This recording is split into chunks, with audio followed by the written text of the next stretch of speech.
Production function. So what we're going to look at today is kind of looking at production from a mathematical side of things. When we talk about the decisions that businesses have to make about how to produce, how they make those decisions. So for today's goals, a couple things we're going to look at is differentiating between the short run and the long run.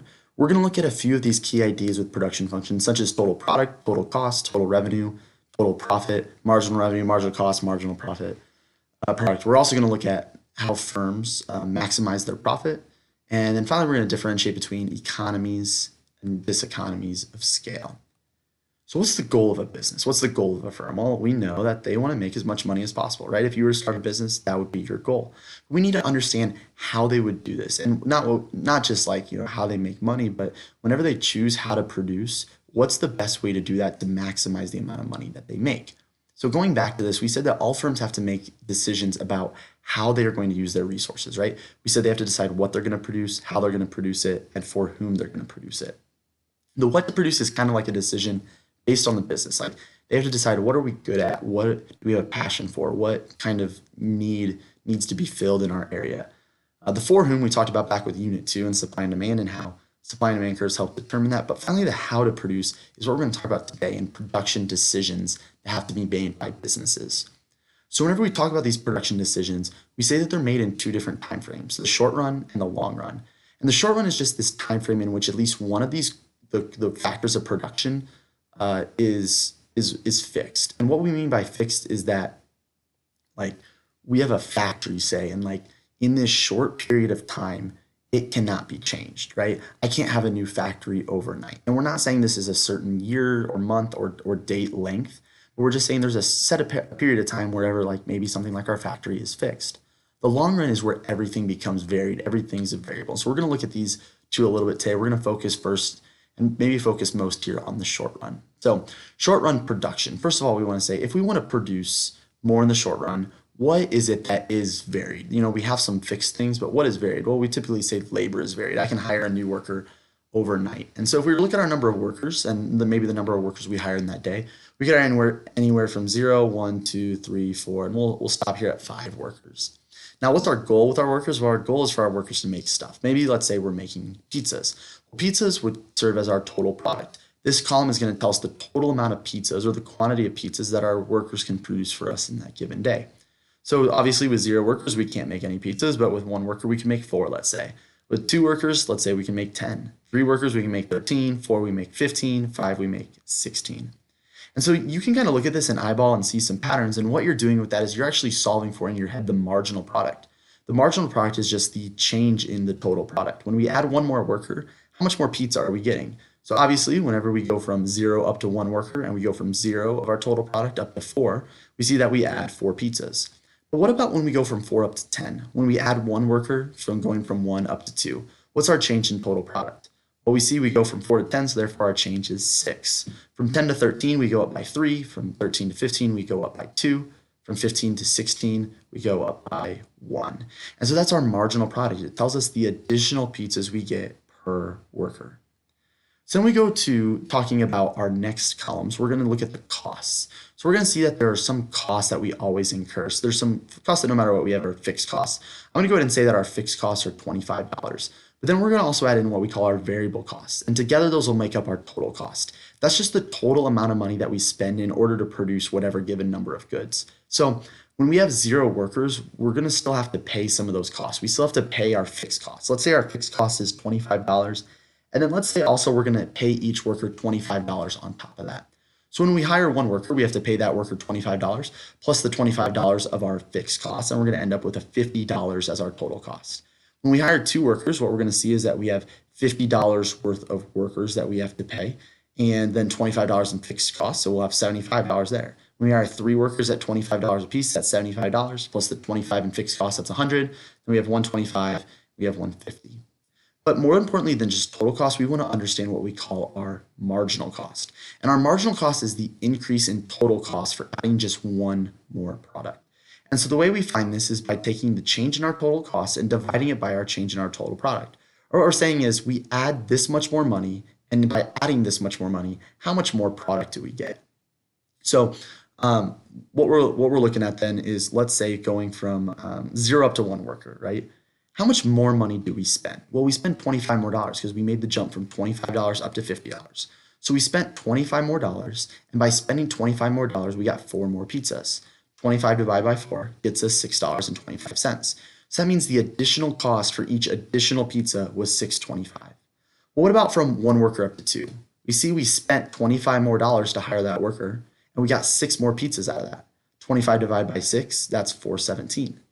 Then going from 10 up to 13, we add 3 more pizzas. And when we added 3 more pizzas, that cost us $25. So 25 divided by 3, we get $8.33. Then we get $12.50 because we paid $25 more and we got 2 pizzas. And then finally, that last one is 25. So after that, after we see marginal cost, what we're going to look at is our marginal revenue. Our marginal revenue is just the change in our total revenue or whenever we add or whenever we sell one more product. And so if we're selling all our pizzas for the exact same price, the amount of money that we bring in for each pizza is just equal to the selling price. So let's say we bring in $13 per pizza. Well, if we bring in $13 per pizza, that just means we're selling each pizza for $13. Think of marginal revenue as your selling price, all right? Well, that helps us because that's going to allow us to solve for our total revenue.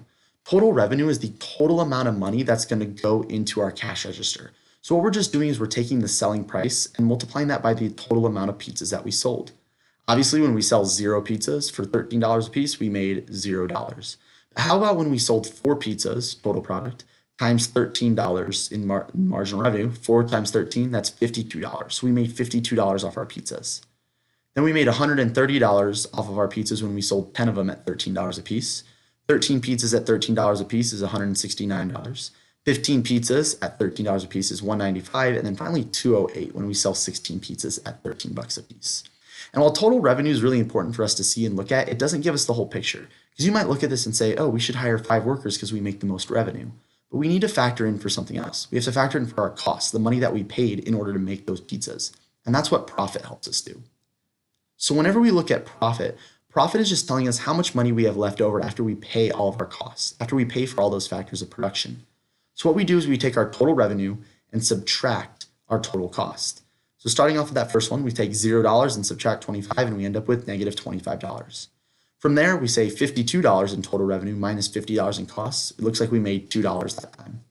If we keep going, taking our total revenue and minus our total cost, we can see that we have profits going from 2 to 55, 69, 70, 58. And there we go.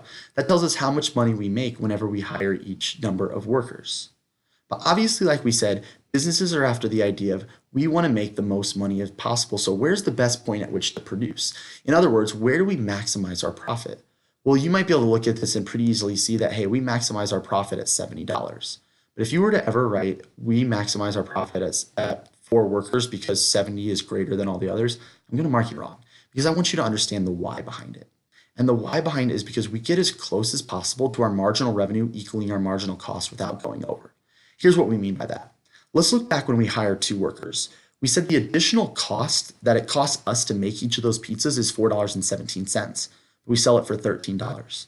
That means we're making, a decent amount of money off each pizza.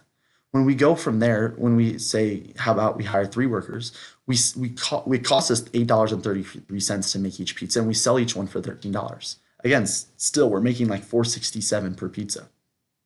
When we go even to our 4th worker, we make each pizza for $12.50, but we sell each one for $13. We're still making a profit. It's only 50 cents per pizza, but we're still making a profit.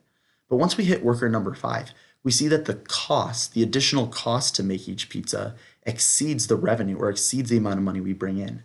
Are we going to make another pizza if it costs us more to make it than we're able to sell it for? No. So we have to stop before that. But we stop wherever our marginal revenue is as close as we can to equaling our marginal cost without going over. Or in this case, we would hire 4 workers because by hiring 4 workers, we're able to get as close as possible without going over. Once we get our marginal cost over our marginal revenue, we're starting to lose money on each pizza. So finally, we have our long run production. Our long run production tells us what point is best for us to produce at over the long run, over the course of time. And so we're going to look at what's called our long run average cost curve. That means it's the average cost for us to produce each pizza. This is sort of similar to our marginal cost, except the average cost takes our total cost and divides it by our total product. We're not going to get into that yet. Marginal cost, again, is looking at the additional. This is just looking at the, across the board at all times. So this is actually what our long run average cost curve looks like. I want to point out a few different things about this curve. So first of all, if you notice, this curve actually bottoms out. It bottoms out at a point that's right about there. And what you notice on the left side of this curve is that we see that the average cost is dropping at all times. And we call that economies of scale, meaning that as our technology, as our production methods, as they get better, essentially, our average cost is going to go down as our output increases. And that's a good thing. We've seen that our average cost drops along the way. And this could be caused because of labor specialization. Maybe we're getting better at putting our workers where they're best served and where they can best serve our company. Maybe it's managerial specialization. Our managers, our CEOs, our bosses, they're able to specialize better at what they do. And finally, the purchase of more efficient capital goods. Maybe our machineries, our factories are more state-of-the-art, and it's allowing us to produce better and bring down our average costs.